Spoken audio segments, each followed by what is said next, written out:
This lane, this lane, this lane, this lane. I think. I would like to challenge Matt Bozak. Scotty Bull. Jason Belmasi.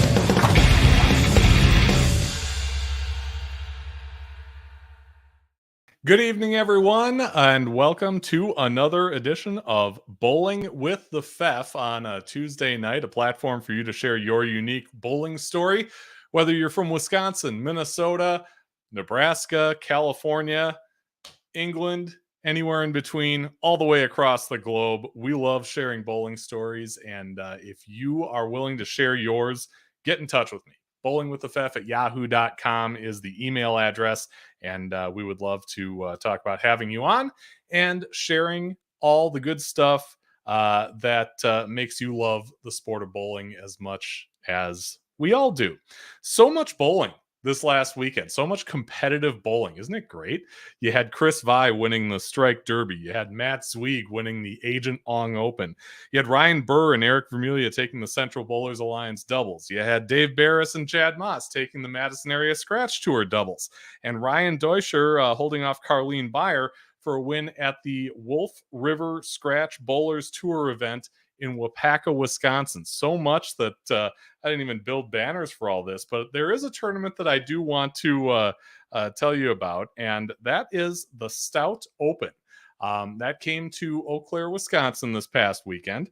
It used to be called the Chippewa Valley Invite, but this time around, they changed the name, but, as it turns out for the men, they didn't change the champion. We had a repeat champion, UW Oshkosh men, taking the 2023 Stout Open by qualifying second and taking down Iowa State and UW Stout in the bracket. On the ladies' side, you had Iowa State leading the three-team field in qualifying and defeating Viterbo for the win there. UW Platteville JV took the junior varsity division of that event. All the tournament teams, there were 9 men's teams and 3 women's teams in this event. Good to see college bowling back at Wagner's Lanes in Eau Claire, Wisconsin. As you can see, some of the competitors taking part on a tricky lane condition. And you'll understand that as you see the all tournament teams. Adam Pankow leading things for the men at 1181 for 6 traditional games, minus 19. He's 1 pin better than Graham Gasper of UW-Madison. Brent Thompson from UW-Platteville taking third.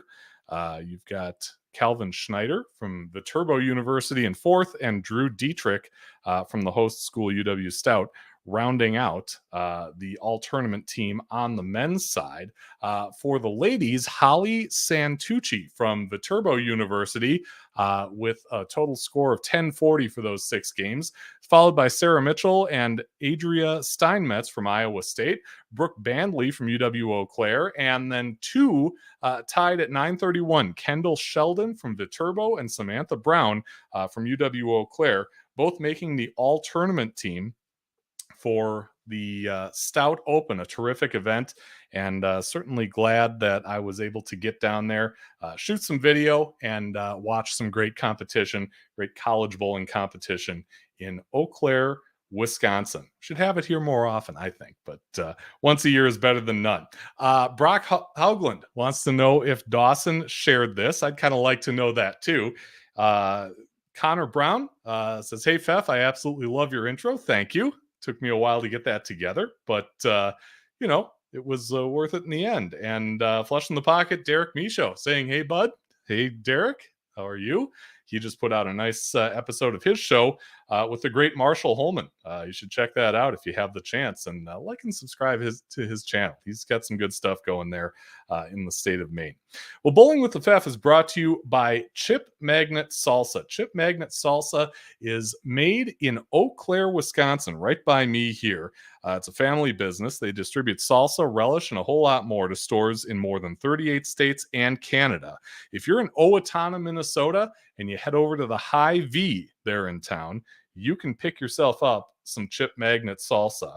and you'll be glad you did. Or if you don't have it in your town and kind of want to get a good deal on your entry to the chip magnet way of life, check this out. You can go to chipmagnetsalsa.com, enter the promo code BWTF2023 at checkout.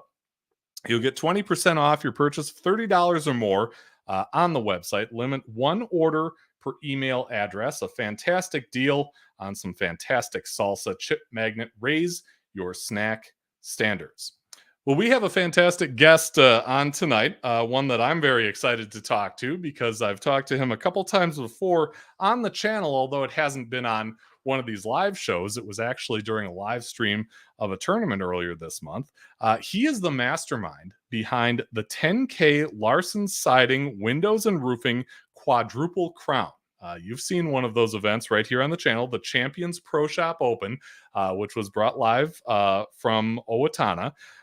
3 more events as part of that Quadruple Crown are coming up in the months ahead. Al Houston is an Eagle winner, but he's also stirring things up on Minnesota's tournament scene with the events that he's been holding both at his home center and beyond. So he's definitely a face that you may recognize and will probably want to know if you're a competitive bowler. So we're going to bring him out here. Al is joining us. Al, you're in Owatonna or Rochester? I'm at my house in Rochester. In Rochester. Okay. Which is, it's a commute, but not a long commute to Owatonna, where you are kind of running things at Sparetime Entertainment Center. Yep. Well, so right now I'm the assistant general manager there, and it's perfect. I get to kind of use my knowledge across the whole building, and I'm probably 70% bowling and, say 20, 30%. I'm getting more involved on the restaurant side, but I mean, before I was ever there, I was a bar manager for years and years and years at Colonial Lanes before I was ever a general manager. So it's awesome to be able to go into a venue where I can still use all my knowledge, but I still have the opportunity to learn a lot more because I have so many moving parts there. Yeah. Yeah, it's a great center. If you haven't checked it out yet, do yourself a favor when you're in southern and southeastern Minnesota. Take a look. It's a great center, and certainly some great tournaments coming out of that we are going to get to in just a bit. Connor mentions he loves the chip magnet. He's got 20 jars of that stuff, so you're one of few who has more than I do, but that's okay. It's always got a spot in my refrigerator. And Connor says, "Hey, Al, how's it going?" Connor's going to be on the show coming up in a few weeks here. Oh, that's awesome. That's going well, man. Life's good. Yeah, for sure. So getting ready for the prime of the bowling season. So yeah, good time of the year. And you've got a hand on the pulse of that for sure. The first thing I want to bring up, I don't think is bowling, but you can kind of elaborate for me, because I've heard of the Supercross Fantasy League, but I have no idea what it is. So, see, this is all bowler based Supercross Fantasy League that Nick Heilman runs. That's $1 off my entry for sure. He told me as many times as I bring it up, I get $1. There you go. And this is probably worth about $5, honestly, having the header there and everything. Probably more. But yeah, it's a all bowler based Supercross Fantasy League that Nick pulled me into. We have our own little group room, and I'd say there's probably solid about 80% of the group in there probably has no knowledge of Supercross Fantasy. We just pick our players. Like, Nick makes it really easy because he puts cheat sheets up before every week, and you got to pick your drivers. And then they race that week, and at the end of the race, you know how you did. And Nick pays back, I think, 10 spots every week, and then there's a big year-end prize. So there's a lot of exciting stuff going on with the Supercross Fantasy League. For me, it's mostly just a social outing, Okay. I figure, honestly, most of those guys, like Tom Hess is in the league. You got a guy like Nick and Andy Mills are in the league. You got Brent Newman in the league. I know the only way I can beat those guys is in Supercross Fantasy. So that's one of the reasons I like to play too. Yeah. Are we talking like local racers? Are we talking professional racers? No, it's like the national level. Like, we run it all on a website. It's all the national level stuff. Okay. I've done a pretty good job of randomly picking people and winning a little bit. I think I took 6th in the summer session, so I got a little money back. So I was happy with that. It was a big win. Okay. Are you knowledgeable about that stuff, or just Oh God, no. They give me the cheat sheets, and I do my best. You can't pick the same driver 2 weeks in a row, and you just kind of go up the cheat sheet, and they kind of tell you whose odds are the best, kind of. And okay? I've done pretty. I've had good amount of luck. So you And make an educated guess and all yeah, that stuff. like that's 80% of the league making a educated guess. You got your guys like Hilly and Millie, like they live and die by the motocross. okay. All right. Our guy Jay Santos tuning in live says hi, Fef, and he says he does NASCAR fantasy leagues, and it's a lot of fun. Oh, I okay. remember getting forced into a NASCAR fantasy league maybe 20 years ago. I don't follow it, so I'm probably on the same level as you guys in the Supercross thing. Yeah, that's for fun though. Yeah. That's the way I look at it. Yeah. And Nick, I saw on Facebook, threw this out there, maybe $2 per new sign up for the 2024 season if they use Supercross with the FEF. Just throwing that out. Honestly, Fef, the real question is why aren't you in it yet? I You didn't don't need to know know. anything. Just to be clear, you don't need to know anything. I didn't know if this was just all an Supercross at all inside in the joke. league. Yeah. So I'm glad to know that there's a legit league in this. But yeah. Nick, I'll have my people talk to your people. We'll figure something out there. So let's get into your bowling story. You're from Rochester. How did you get started in the sport of bowling? So my mom's the one that got me started into bowling at a really young age. She was about 6 years old, or I was about 6 years old when she got me into it at Byron Lane. She was a waitress at Byron Lanes, and she got me into it at that young age, and we kind of went with it. I'm not necessarily the most athletic person in the world, so bowling suited me really well. And even through all the years, as much as I wanted to quit in the younger years, she made me stick out with it because I wasn't really playing any other sports. And all of a sudden, I got that first hook ball, and all of a sudden, I really fell in love with the sport. I had a gyro urethane from Ebonite, and it was definitely way too stretched out for my grip. I didn't know any better at that time, and it was. It's kind of where it all started from. Was Byron Lanes. It's about I want to say 15 minutes south from here, roughly. Okay. I grew up in Casson, and it was kind of, if you're on your way to Rochester from Owatonna on 14, it kind of goes basic Dodge Center, Casson, Byron, and then you're in Rochester if you're heading north from Owatonna. Okay. Yep. And so you get your start there. Are you taking lessons from any coaches? Are you in a junior program or anything like that? It was in the youth program, and then I kind of rolled into high school bowling, and I had a lot of great coaches. On my way up, I had Jim and Trish Hough. They were really big influences on my life growing up. They kind of ran the youth league out of there, and then we kind of ran. Then once I got into high school bowling, now you might not know these names, but the Crews and the Axmans, they kind of helped me along the way. And once I got a little bit older, I kind of headed down to Colonial Lanes, and I kind of really got going there. Yeah. Colonial is a great house, and I remember bowling there in the Star of the North games back in the early 90s. But I don't know if I've been there, maybe since an MJBT was there. But Rochester has a great crop of competitive bowlers.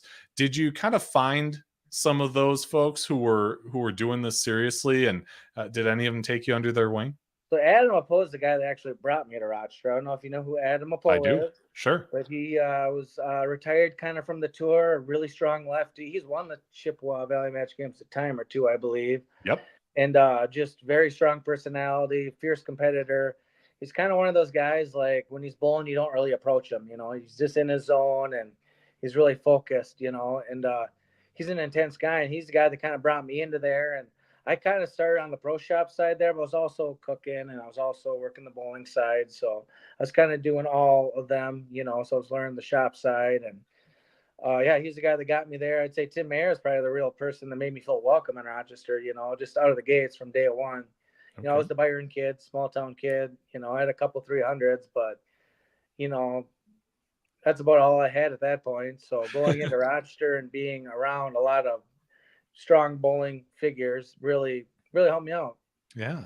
I talked to Tim on the phone last night, and he said when he first came across you, he said, "Here's this kid who had this knack for shooting 300 games." So it must have been more than a couple, right? He said, "I don't know exactly what it was, but he probably had 4 before he was 20 or something like Yeah, I that." had like 5 in 1 year really fast. And actually, the Wow. first time I ever had a 300, I was like in between the games. I was on the phone with my mom, telling her I bowled a 300, and it took me forever to calm down. And I threw on my second game. I threw like the last 6 in a row to get to like 192, and proceeded to shoot my second 300 the third game.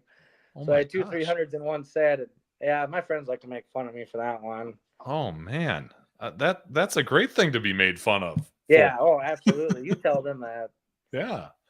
Yeah, for sure. What was it about, was it the shot? Was it, did you put a lot on it? How are you getting these 300 so fast? Well, Carrie and Byron was pretty friendly, and I don't know, just they all fell. I don't know, I mean, the first 4 were all in Byron, and Yeah. had one at Colonial and one at Velocity since, and a couple in the area.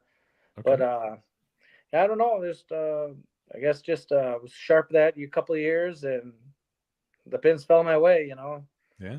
You said you were in that junior program in Byron. Did you continue in juniors at Colonial? No, I was out of juniors by the time I got to Colonial. All my Okay. junior career was in Byron. Yeah. Okay. Did you do any MJBTs? I did, and I definitely went and got my butt kicked a lot, but I loved it. I'm a big believer in going and getting your butt kicked, Yep. because you ain't going to get better by not doing it. I wish maybe at a younger age I had some really strong coaches. I had good coaches, but, you got good coaches and you have really strong coaches that really can, and the game was even evolving around a lot right then too. So, Sure. yeah, I know I averaged 200 once in an MJ, and it was an inside win. Mhm. Other than that, not a whole lot of success, but still the biggest supporter of the tour. I always tell the youth bowlers, like, hey, if you're going to take the next step, that's where you got to go. Oh yeah. Yeah. Well, you've got that in common with me because I got beaten up pretty good in MJBTs too when I shot them. Right here, yeah. Tell me about kind of making that transition from juniors to adults. What was it like for you?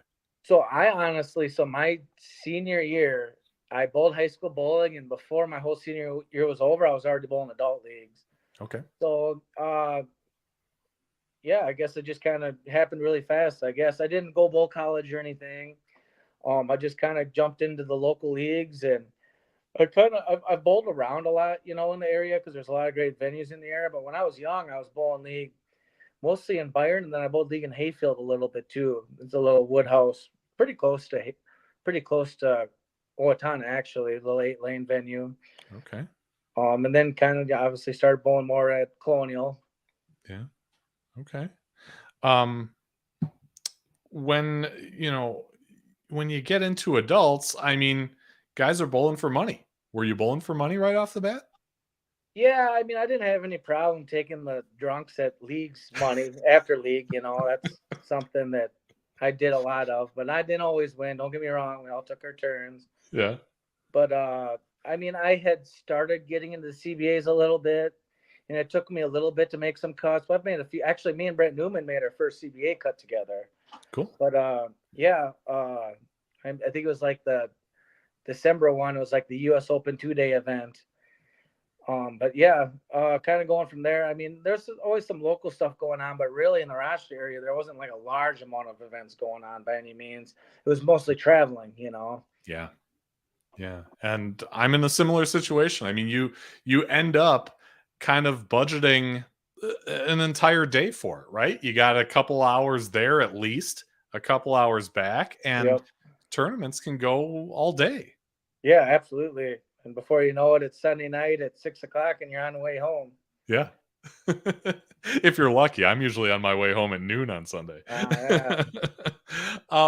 So I talked with Brandon Hasley, and he said that he met you when he started working at Colonial.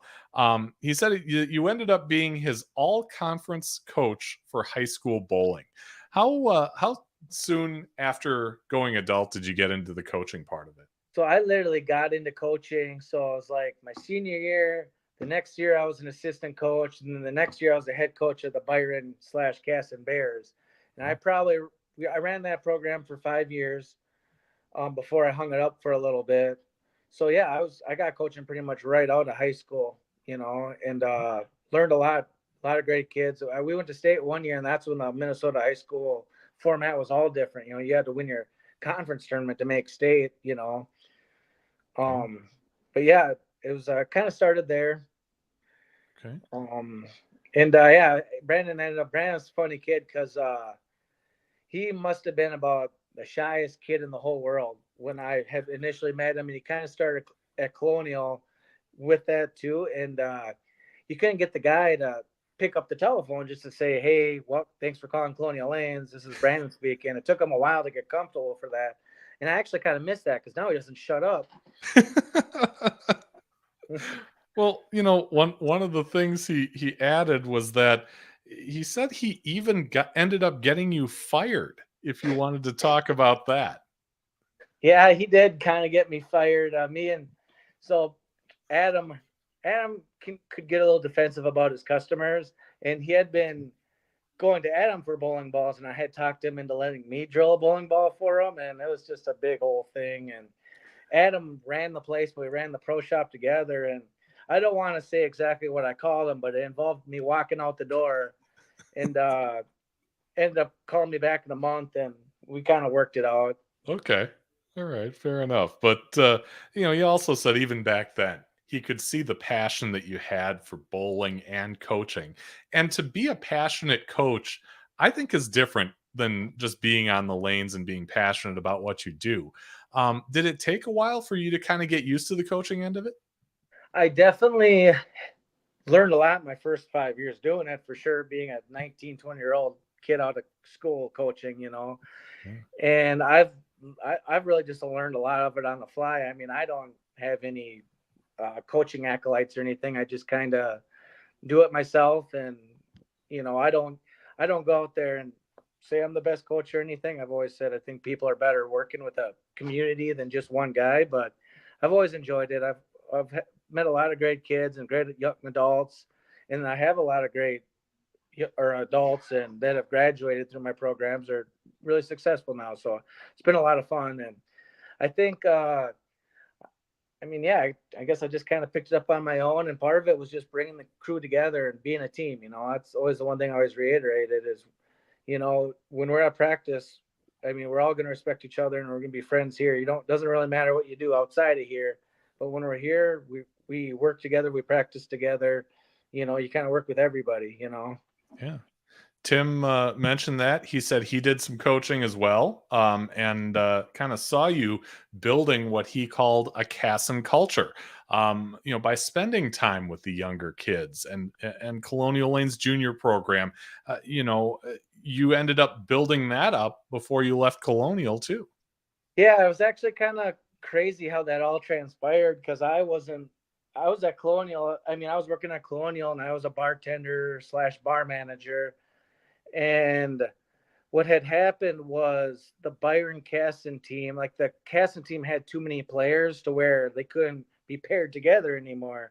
Mm-hmm. So the team separated, and there might have been a little feud there, and I wasn't any part of that. But they came to me and they asked me if I wanted to coach the team. So it would have been my alma mater, Casson. But they practiced out of Colonial, so these kids would drive 20 minutes for their high school practices. And it was just a really great group of kids, like just not just talent, but just a big group of kids that were already friends before they even got into the bowling alley. And they made it easy on me, and that kind of restarted my fire. I would say just for the bowling industry altogether, Yeah. Just getting more involved and helping people, elevate their games, and just having a good team that worked together. And we had the Tyler Rodans and Tyler Uphams of the world. And I honestly, my most fun year was my second year because I had 4 seniors that joined the team that was all their first year bowling high school. Now, they had a little bit of bowling backgrounds per se. They didn't come fresh learning how to bowl, but, maybe they bowled when they were really young in their juniors or whatnot. So they had most of them could bowl pretty well, but only ended up 2 of them being on varsity that year. But it was just a fun group of kids to where we all got to hang out and just have fun at practice, and we got better. And like I think there's a good level between having fun and working hard, and I think if you can do both of those, you're going to be better overall. Yeah. I think it's easy to forget about the fun and the enjoyment of the game sometimes. Sure. What kind of coach would you say you are? I remember interviewing Mark Baker, and of course, a world-renowned coach, and he said the first thing he said was, "I'm intense." Would you say that you're more on the intense side, or I'm probably about the least intense person you'll ever meet. I would say, I don't know. I'm more of like best friend coach, but I don't know, just try to make sure they're working hard. I've always been kind of too where, say you got a program with 15 kids, you probably got 7, 8, 9 of them that really want to work hard. I always kind of generally focus on the kids that were ready. They wanted to come in and work hard. And now, with that said, at any moment, the kid's ready to start working hard on their game. So yeah, no, it's I don't know, just I don't know how you'd say it. I am as a coach, just passionate and just want to see them work hard. And I've always kind of been the coach too, where it's like if I can't fix something, I'm going to find them somebody that can fix them. Sure. But I think we're better all together, anyways. Yeah. Would you say there is a favorite moment, a signature moment in your coaching career that you kind of hold in higher regard than the rest? Well, my favorite moment ever is Zebra Cake and Mountain Dew Day. I always did it once a year, and I would just bring a bunch of zebra cakes and Mountain Dew because I'm always, it's something a guy that I used to work with back in the day, he said, if you wanted to be successful, you got to eat like a champion, which is his inside joke, by the way. Sure. I don't necessarily mean this, but I would bring the guy would eat zebra cakes. He was in his 70s, retired, working at a junkyard, right? Okay. Wayne, and he would literally eat zebra cakes and drink Mountain Dew every day. And he's retired from IBM, working at a junkyard, right? Yeah. Doing tires, being active, and that was what he did. So I kind of incorporated it into my high school bowling teams. I would literally bring 5 boxes of zebra cakes and a couple of cases of Mountain Dew. And but competition-wise, I'd say we had a couple pretty solid years at state. We took 6 a couple of years in a row, and I think the best finish we had was 3rd. So those are always fun. Yeah. Just a lot of times with events, me and a couple of the coaches and the kids, we travel together, and those are always fun too. Sure. Honestly, so going back to that year where I had the 4 seniors on that year, I went up with them to their JV state tournament that year because we made JV state. Okay. So I brought them up and ran the team that year. Traditionally, I've always kind of ran varsity, but that year, it was their last event, right? So it's like you kind of want to be there, and even now, like. I still stay in contact with all the kids. Like Dylan's on my golfing bowl team, so it's, it was, a lot of good relationships made and friends made and just a good community, Yeah. And to see those kids go on to do great things as adults and all that, what's that like for you? Oh, it's very rewarding, absolutely. It's really cool seeing how they succeed. I got some kids bowling in college right now, Okay. So, yeah. Yeah. So Brandon had mentioned that you guys ended up being doubles partners. And I asked about the run at Syracuse in 18. He said that's the one year that he couldn't go. Yeah. Yeah. Unfortunately. I'm only laughing. I'm trying to keep myself together right now because my roommate's sitting in the living room on his chair on the phone watching this and just snickering in the corner over there. And this is a sensitive topic for him, honestly, because the Syracuse year that I bowled really well, he was my doubles partner that year because Brandon couldn't go that year. Okay. And he wants all the credit about the Eagle. Oh. He wants all the credit. He's like, I broke the lanes down for you. And now I haven't bowled with him since, and he's really sensitive about it. Okay. What's his name? Shout him out. Oh, Brad Lean. Okay. Yeah, he's a good, solid bowler. He's on the traveling team, and he's, we live together. He's a good bowler. He's got several 300s. He's got 800. So, yeah. Okay. All right. So I want to get to the comments here because Al, Derek rather said, hello, Al, how are you? Again, Derek runs the Flush in the Pocket podcast. Jay wants to know how many PBA titles you have. Have you ever given PBA titles? Have you ever given a regional a shot? I've made 2 CBA cuts. That's what I've done. Okay. And just to be clear, my Eagle at Nationals is a standard Eagle. I just want to be clear about that. Hey, Does it have wings and a beak? I It mean, does. It does. It's there sitting you in my go. hamper if you want me to bring it out. If you've got it, sure. I'm just kidding. We'll take a look. No, tell me about that run. It was, like you said, it was standard, but it was an all events title, right?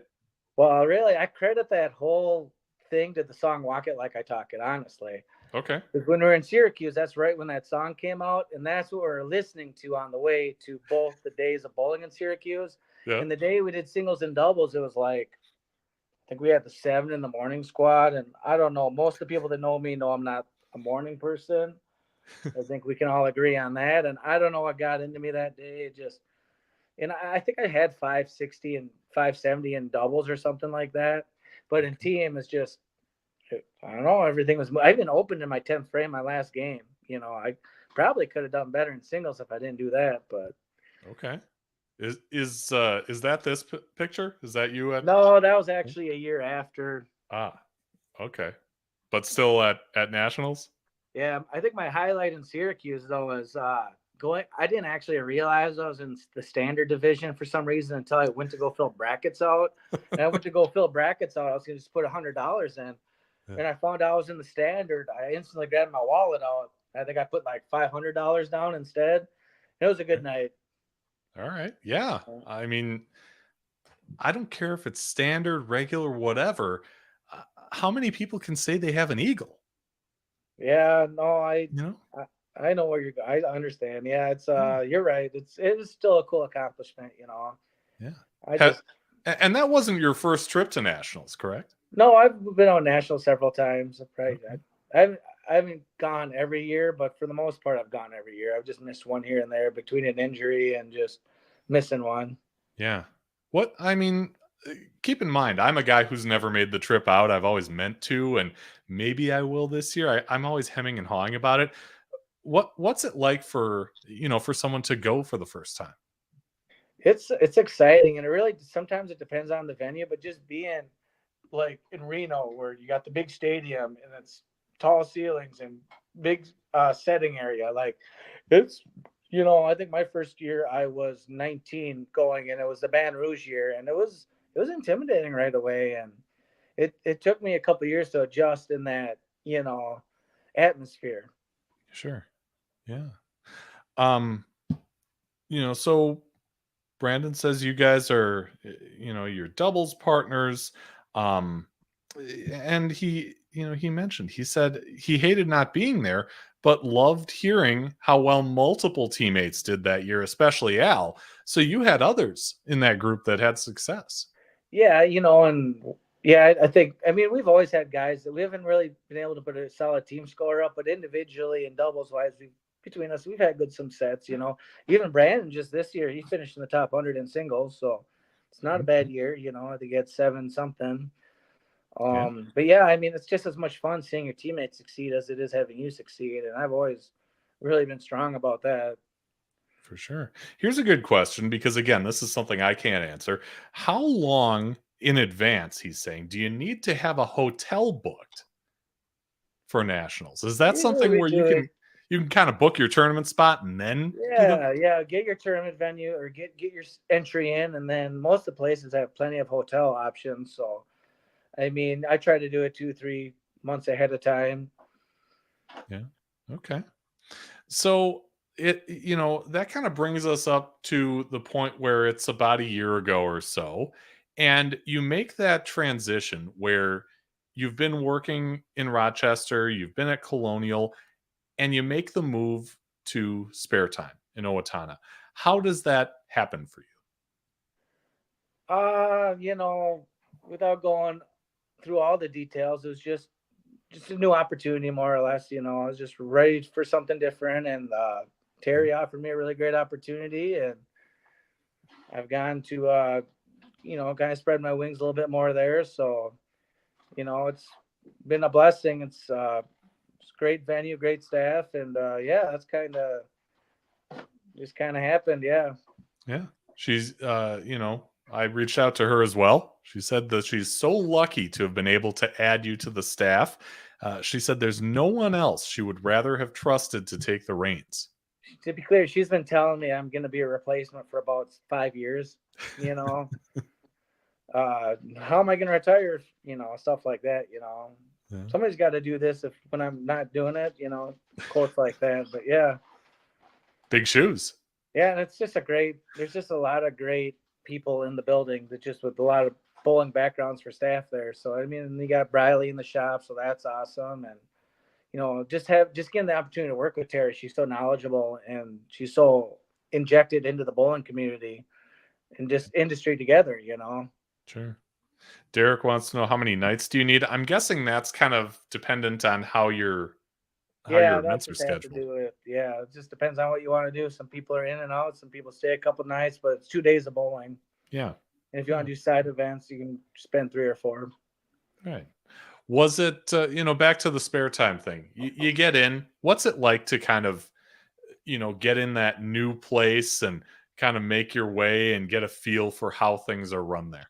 Oh, it took me a long time to really adjust. Like I've told people there that I work with there now, like the first month or two, I didn't know if I was going to make it, but it was just a lot going on. It's such a different facility than any place I've ever worked at because there's just so much going on there. I mean, a place like Sparetime, they do $500,000 in just catering a year, like between catering and weddings. So there's just a lot of different revenue streams there, and it makes it really fun. And when I kind of got into there, it was straight into like I said just a little bit after Christmas. So straight busy season is when I started. And like the amount of Christmas parties and the catered parties and the birthday parties and all that stuff was like full restaurants, got the full restaurant, right? Yeah. And they, and just a lot more moving parts than I was used to and trying to connect all the dots, and here now it's like it's the greatest thing I ever did. I've learned so much and it's fun to come up with new ways to try to connect the building together to find new ways to make revenue. Sure. On the bowling side, I asked him about that and the constant tournaments that you see coming out of that place. He said that you understand the player perspective and what the bowler wants, and he also said you're good at promoting. But kind of back to that first point, what is it about kind of having been through competitive settings and being the bowler and the person that you are that leads you to this creativity when it comes to different kinds of events? Well, God, my roommate's just standing in front of me trying to distract me. Anyway, sorry, he walked away. Yeah. Anyway, sorry. Can you repeat that? Sorry. Yeah, that's okay. I was just wondering about the creative process of coming up with these different kinds of events. How do you do it? Is it something in your experiences as a bowler, or is it something else that kind of I drives think that? it's a little all of the above. I think I realized probably in my late mid-20s that I'm not a bad player, but I've had battled some hip injuries, so I kind of ended up leaning on my bowling side, and a lot of it is I just enjoy the atmospheres, and listening. I mean, a lot of it's just listening to people and watching what works, what doesn't work. And part of it also is like, man, just in this Rochester area in general, so Owatonna is pretty close to Rochester. There just wasn't a whole lot of events to begin with, anyways. Yeah. So trying to create more opportunities, anyways. And I'm definitely the ultimate guy that's like, I'm not afraid to try something and fail and learn from it and move forward. Because I've had some stuff that's bombed, and it's all right. You figure it out, you move forward. Yeah. I just feel like there's a lot of was it rinse, wash, and repeat to where I wanted to try some new stuff, and I think that's kind of where that whole tough as nails tournament kind of came along, 2 balls, 2 patterns, no spare ball, no urethane, and the fun part about that tournament is that day we put our brand new pins in that day too. So it's all new pins in the building too. And, I think people like it tough. I just think there's a lot of different demographics of bowling and how you can get more people involved, Sure. What? Oh, go ahead. Oh, lost you. Well, we'll let him. We'll let him come back. There we go. Got you back. Okay. What were you saying there? Oh, I was just saying that's what makes it fun is that you get to try new stuff out. And fortunately, I've been lucky. A lot of it's worked, Yeah. And a lot of it is I tell like when I was really involved with the youth program there, I picked their brains all the time. I was like, what do you guys like? What do you guys don't like? Because a lot of the times if anybody's going to know what they want or don't want, it's the bowlers themselves. 9% of what I do is I just run events for the bowlers because I want to make sure they're getting the opportunities they deserve. Yeah. You know, so when I dive into that, I like to listen to people. I can listen to people what they want, you know, and that helps me out a lot. And I always put my own twists on it. And Yeah, I kind of like this comment because, you know, I haven't been in it to the extent that you have. I've worked in some centers, and it was a great time in my life, but you know, you can see the passion that you have in it. And for other people who do, Jay says they should have bowling alley management degrees in college, like they offer hotel management. I think that's a I great think it's a idea. great idea. You know, there's definitely room for it. I mean, there's definitely a Mhm. big market out there for people that I think there's a big line of understanding the business side, but also understanding the bowling side and making them both work together. Yeah, I just feel like in a venue, it's like you got to tap into both. And that's what's fun where I'm at is there's so much moving parts. And I know if I can crush the birthday parties and I can crush the holiday parties and we can rock the whole building, that'll give me more room for what I want to do on the bowling side with, you know, but they're not working, if they're not both working, it's hard to do one or the other is how I feel about it. You know, look sure. at the amount of bowling venues that have shut down, you know? Yeah. Yeah, and in the end, it's a business. You've got a bottom line. Yeah. But take me back to the first tournament you ran out of spare time. What was it, and how did it go? Yeah, that would have been the toughest nails tournament. And it was actually, I couldn't believe it. I had like, I just threw 3 tournaments out there right away. I just kind of, I tend to like think about it a lot, but when I put it together, I tend to do it fast and get it moving because I'm the ultimate put it together guy and learn on the fly guy. Okay. Um, no, it went really good. I think I had over 50 entries, which was just a whole new thing there because they hadn't ran an event like that for quite some time. I mean, they got their city tournament, but we were talking about 1 day competition, you know, tournaments. They didn't have a whole lot like that. And I think the best part was just seeing so many people travel from so many places to Owatonna, you know. Sure. So it gave me a lot of confidence. Like if there's anything Owatonna's done, it's giving me confidence to do this kind of stuff because people will come out if it's a good idea. Yeah. Do you feel like when you're in the heart of it, you know, when the guys are bowling, is there a point where you kind of get that, okay, the plane is in the air kind of feeling like you've done what you've needed to do to get things moving? And then there's at least a moment of kind of sitting back and either reflecting or enjoying it? Oh, definitely. Usually that's when all the money gets organized. Once the money gets organized and you're ready for getting close to the cut, it's easier to wind down. Yeah. You Yeah. know, yeah, you can kind of sit back and take it all in for a little bit, you know. Yeah.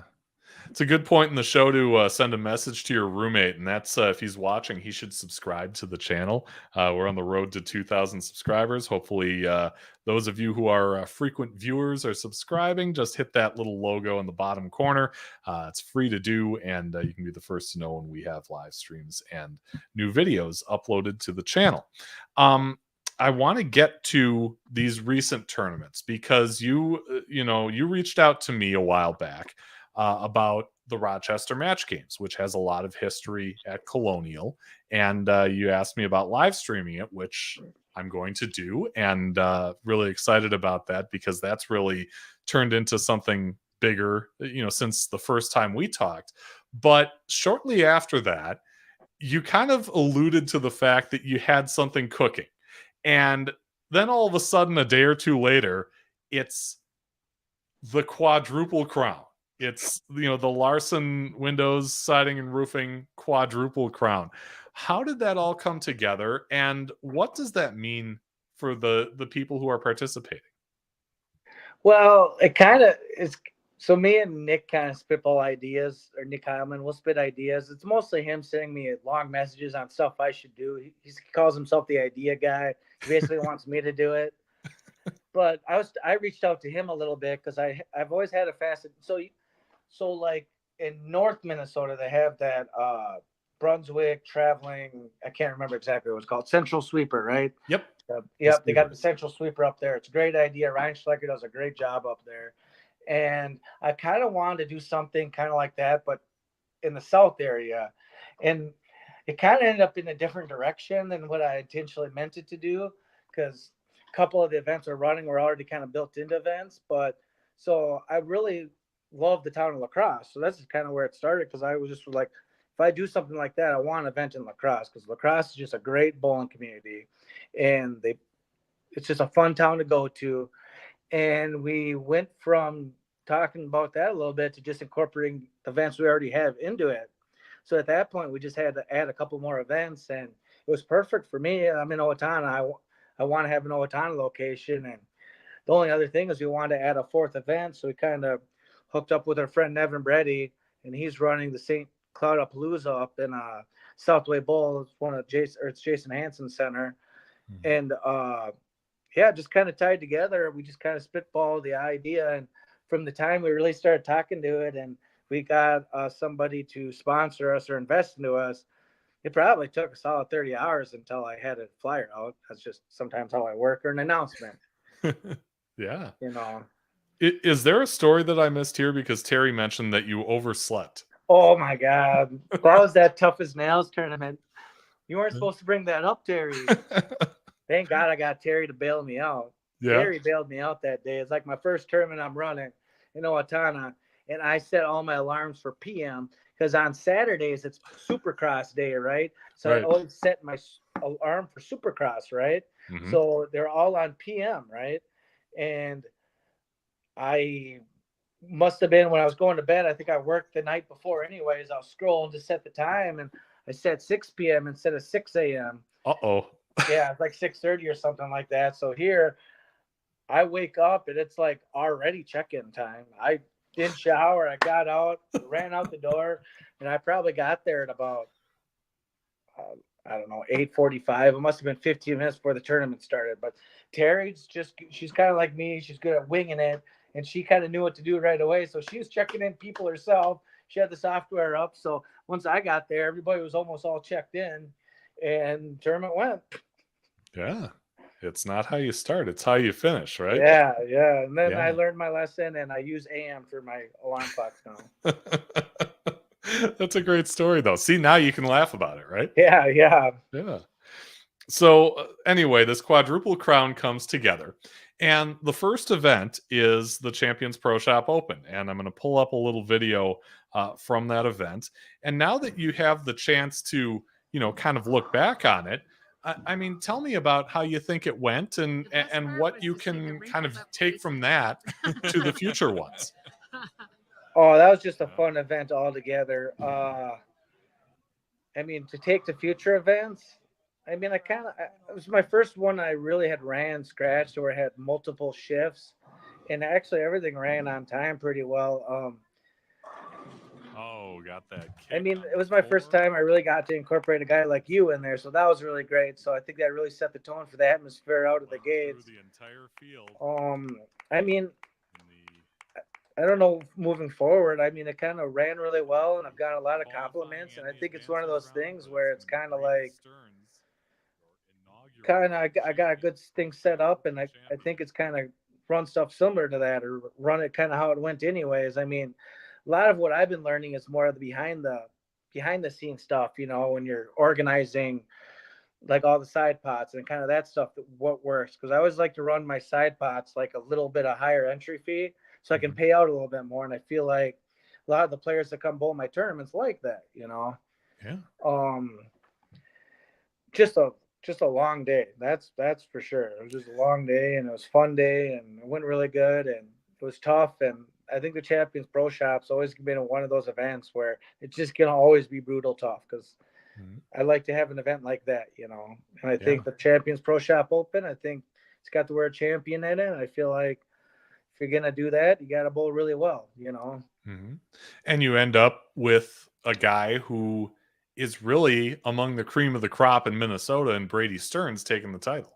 Yeah, no, it's great having Brady in the building, because he's such a stand-up guy, and I mean, he's really good with the kids. The kids look up to him, so having him in the building just means a lot to begin with, Sure. And he's always so humble, and he just makes shots. He's a shot maker, and he knows how to match up, and yeah, it was really cool.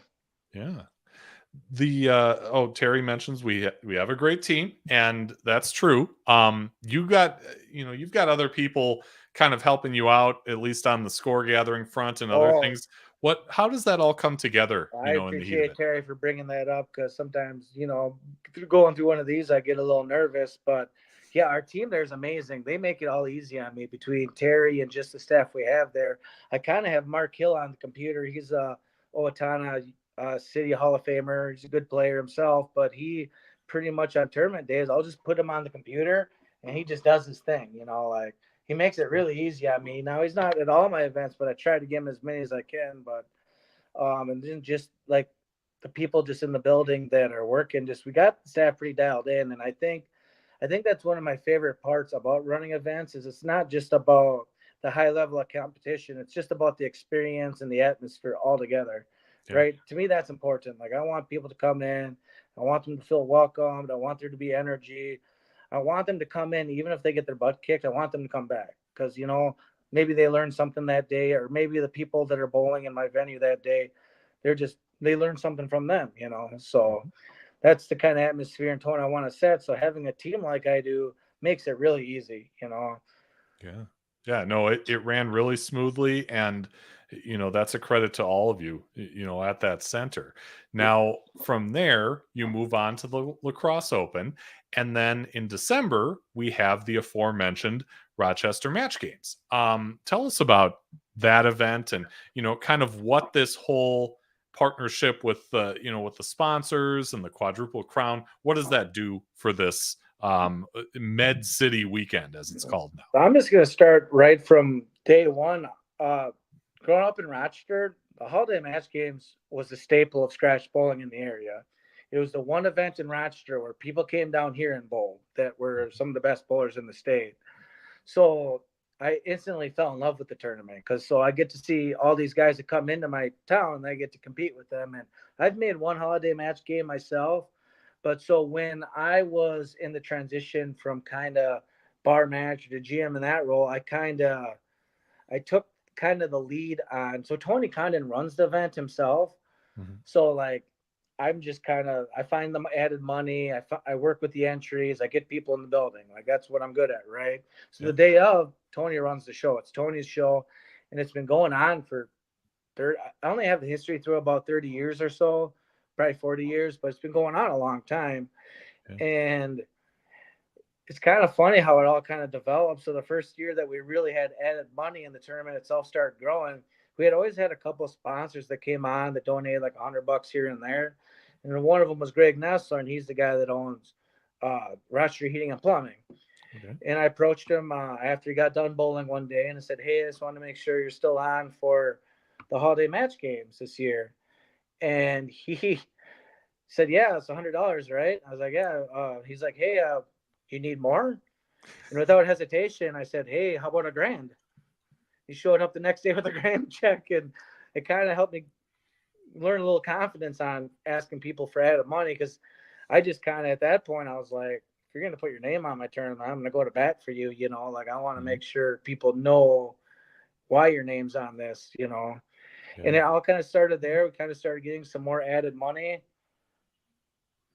and just kind of developed from there. And here we are the next year. So after I did that, the next year we add the youth part onto it.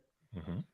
Yeah. So it's it's adult, youth. So it's 2 one-day tournaments with the best competitors in the area all in one weekend in Rochester. Yeah. And you can see all the different sponsors here, and that's awesome to get them all on board for this fantastic event that we've got coming up in December. Yep. And then on Saturday, so Jedder Clean sponsors that. So that'd be Dawson Peterson's mom's or his stepdad's company. So it's nice having another bowler support our tournament. Yep. Yeah. Okay. Great. And then the last one is you mentioned the St. Cloudapalooza in at Southway Bowl in St. Cloud. And with that, you also have kind of an added point system where people, go to these events, they get points for where they qualify and where they finish. Yep. So basically, if you lead qualifying, it's 25 points, and the scale kind of goes from 25 to 1 from there. And how you finish, it's triple that amount. So the most points you can get in one day is 100. and over the course of the 4 tournaments, you got at least bowl 3. There's a $5,000 purse. It's actually $5,010. But yeah, we got the end of the year purse, and the top prize is $1,000. It's kind of just a bonus prize fund for supporting our tournaments. Like, the tournaments are already really good tournaments and have added money into it, so this is just an added perk, Yeah. And you still have time. You can get into the lacrosse open. You can do the Yep. Med City weekend and the St. Cloud-a-Palooza and be right in the hunt there, as long as Brady Stearns doesn't win everything, right? Yeah, right. Well, a lot of bowling left, but That's a I already big got if. I already got the check ready. I'm Yeah. just kidding. Terry says very large bowling family with the heart emojis, and Jay wants to know if the youth prize money affects college eligibility. No. I mean, it depends on the school. I think one year I had one girl that could only accept a certain amount of money, but it was scholarship money. But it's all scholarship money, Right. for the Yeah. youth holiday match games, and the juniors can bowl the adult one. It's just their money gets put in their smart account also. Right. And the youth part of the holiday match games is an MJBT event, which they hold junior events every month across Minnesota, and it's all for scholarship money. Yep. No, I was lucky enough to work with Darren to pair together, and yeah, it's awesome. Yeah. If people want to get into these events, if they want to do the lacrosse open or even all 3, how do they sign up at this point? So if it's the holiday match games, you'll reach out to me and I'll get you in the right direction. And I got my email too. You can send me an email at al.sparetime@gmail.com. Okay. Otherwise, I do just a lot of Facebook messaging. I find it pretty easy, All the spots for that one are prepaid. Same thing with Nick's tournament. Now, for like the Lacrosse Open, that's Nick's tournament. He handles all the entries, Mm-hmm. So for that one, you'll reach out to Nick. And then for the St. Cloud-a-Palooza, you just reach out to Nevin we're just finishing developing the event, so that should be out here shortly too. Yeah. And if you didn't catch all that or don't know the exact email address, you can always email me at bowlingwiththefef@yahoo.com, and I can get you connected to these different tournament directors so we can get you going in that. How about for what comes next for you, both at Sparetime, in a professional sense, and your bowling career? Where do you go from here? I got a hat change here really quick. Yeah. Aha. Got our Dino Open on November 4th. It's a really exciting event. It's probably, I say this about all the events, but it's probably my favorite event of the year. I'm a guy that's grown up in small bowling alleys the majority of my life, and even now I bowl league at Stewartville too. So it's fun to me supporting the smaller local venues in the area because there's so many great ones. Mm-hmm. So when we kind of developed this idea, Shelby's the one that reached out to me, and he lives in the Brainerd area, and he wanted to have a tournament in his house. And last year he just added 3,000 to the prize fund. I think we had right around 40 entries, but a lot of us from Rochester that our friends came up. Well, going into this year, we had it booked up there again, but we just weren't quite getting the local entries. And I didn't really have the availability to move my schedule forward because once you get much past November, I'm pretty much stuck at Sparetime for the most part. Or I got just my couple of times I can already get out. Yeah. And so we moved it down to Stewartville, and here we are, packed full, and all the spots are prepaid. So actually, Brady Stearns is on the wait list right now, so he's trying to get in, but I already got 80 spots full. Wow. But yeah, it's a really fun tournament. I think what our concept's going to be kind of going forward with it is we want to move venues in this area with it just to keep it at a small house. It's a big tournament in a small house, right? Yeah. And I think that's kind of what our goal is. And I don't know where we're going to do it next year, but I'm sure excited for this year. Yeah. And it kind of gives people just like, it's got a little bit of a handicap to it, where it's a 90% of 210 scale, to where I still feel like it kind of favors the scratch guys. But it gives the 190 guys a chance still, Sure. Yeah. So, and I think it's a good thing, Yeah. And what's the date on that one again? November 4th. November 4th. Okay. Yep. So there is a waiting list if you want to, try and get signed up for that. But a packed field and extra money is always good. on top of that, Teri also mentioned that she loves the way that you have lit Briley up again on the competitive side. And Briley was one of the top finishers at the Champions Pro Shop event.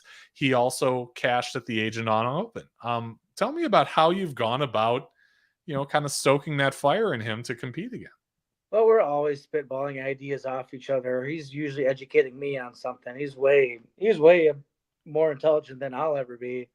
But I like to pick his brain, and I always kind of go in the shop. I'll be like, Bradley, I got an idea. And he's always like, oh my God, what you got now? But very fortunate to have him in the building to be able to work with somebody at that's that high level of a player and pro shop guy too. Yeah. Yeah, he is, and a terrific bowler, as I mentioned, and it'd be good to see him go. Collegiate national champion. Mm-hmm. Yep, Wichita State. All right, Jay says let's hit the like and share Yes, let's hit the like and share videos from this channel. Mr. Pfeffer deserves more eyes on his work here on YouTube. Absolutely. He has the best live streams in the bowling category. Wow. Oh my gosh, making me blush. I don't know if I'm at that level yet, but I'll take the compliment. I love it. Thank you, Jay. Always appreciate seeing you on live.